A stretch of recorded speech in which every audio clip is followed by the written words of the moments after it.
Trka je puštena. Na čelo ide Faustina. Faustina ide na lidersku poziciju u trci Ovens, ali vidjet ćemo da li će rivali ovoga puta dozvoliti da se vozi na čelu. Trku vodi Faustina sa Živkovićem na sulkama. Vidjet ćemo ko je tamo izbio na drugu poziciju. Na predposlednjoj je Katovan Egmont, na začelju je Don Michele, ispred Katovan Egmont je Milica Lavek, nekako idemo od pozadi, tako nam lakše, ispred Milice Lavek je Spirit in the Sky. A na drugoj poziciji je Danica SG.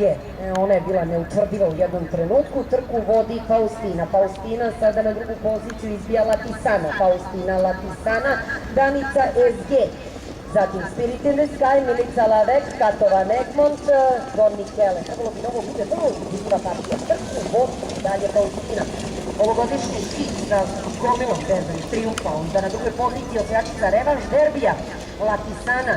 Na trećoj poziciji Malena, poštena i sigurna Danica SG sa Đorđem Ćirićem u tandemu. Zatim Spirit in the Sky.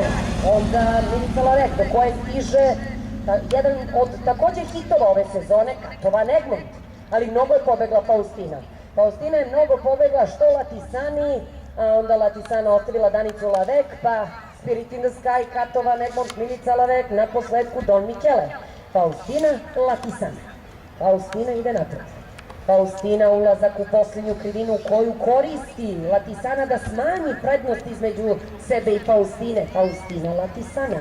Da li samo Živković odmara Faustinu u pohodu na još jedan, po ko zna koji triumf na beogradskoj beloj rizli, beži Faustina. Okrenuo se preko levog ramena dva puta Živković, evo i trećeg puta, Latisana sa Mukićem pokušava da ugrozi Faustinu, ali Faustina je pustila nogu, ide Faustina koji još jedan triumfu. Faustina i Živković idu ka još jedan pobedi. Latisana daje sve što može, sve što zna, što nije dovoljno.